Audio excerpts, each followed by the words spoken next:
Hello and welcome back to our channel. So today in this video we are going to discuss about how to change font size in Kindle. So without wasting much of our time, let's get straight into the video.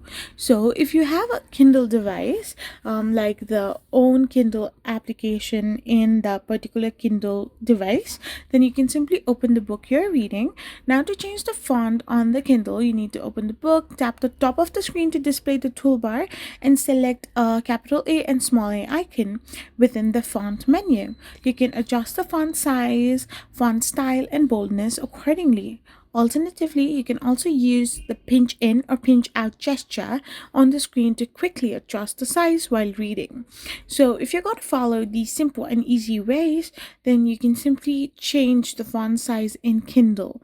Optionally, you can also change the font style, example Bookerly, Caecilia, or increase the boldness. I hope you found this video helpful, so don't forget to hit that subscribe button and do give us a thumbs up.